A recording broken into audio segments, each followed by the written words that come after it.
Hard in Case You Hid It is the name of it. My Escape from Addiction and Shot at Redemption on the Trump Campaign. Tell us a little bit about why you wrote this and why now. Well, I wrote this book. Thank you for the opportunity to talk about it. I wrote this book because Pleasure. I had a very bad alcohol problem that lasted for decades. And I took my last drink on May 16th, 2015. So it's been about 8.5 years. And I went to rehab 5 times, 4 times inpatient, although one time I left early. But when I was in rehab, I went to the bookstore all the time and I devoured all the titles that were by people telling their real stories, their personal stories about how they got through it, how they solved it, how they recovered, and how they managed to all the situations in their own personal lives. The clinical stuff, the more textbook things, that didn't interest me as much, but it was the personal stories. So that's what I wanted to write. And if somebody picks up this book and it keeps them from picking up a drink or whatever it is that they're addicted to for, maybe 10 extra minutes, then it will have been worthwhile writing it.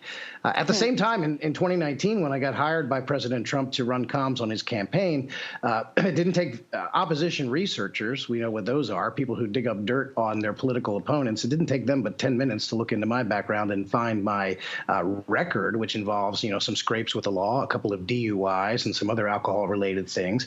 And they tried to get a bunch of reporters to write negative stories about me and my history to hurt President Trump. And now that all that dust has cleared, I talked about it with my wife, and I thought, you know what, I'm going to take the power away from them. I'm going to tell my stories on my own terms. And if I can help some people along the way, then that's what I'm going to do. I love that. But, I have a friend grappling with something just like this right now. It takes a lot of courage to sort of own your own story and take that step out there. But certainly 5 different times in rehab, a lot of people would have said, Tim, there's no chance you ever recover. What do you have to say to those people?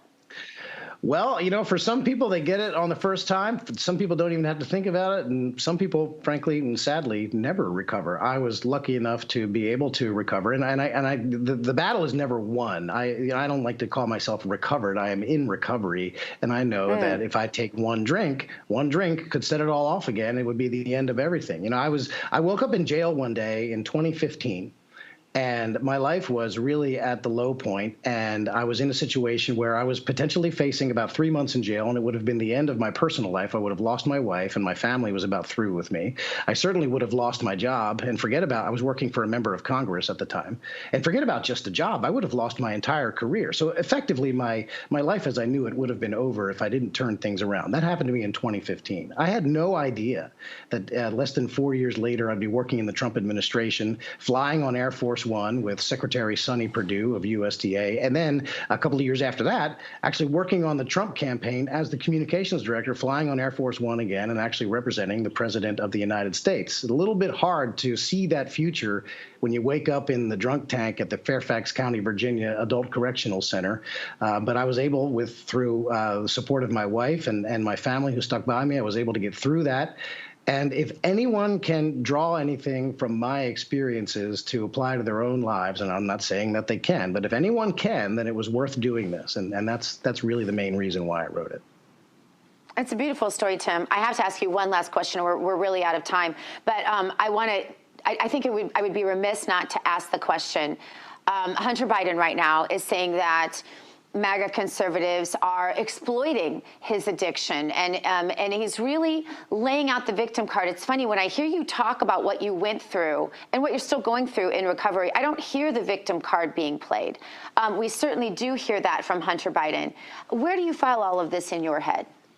Yeah, I was very careful. I think all the stuff that involves the things that we learned about the laptop as far as business dealings and how it involves his dad and the foreign influence peddling that they were doing and selling access to Joe Biden when he was vice president and all the cover-ups and all the lies, all of that is relevant. And I will attack and criticize Hunter Biden all day long because it relates to his father, Joe Biden. I was very careful never to attack him for his addiction. And I think to hold it up as a shield does a disservice to people. I mean, it's not an excuse for bad behavior. It's not an excuse. And what he was doing has nothing to do with his addiction. That was an entirely separate problem from what I believe the damaging national security by selling access to his father.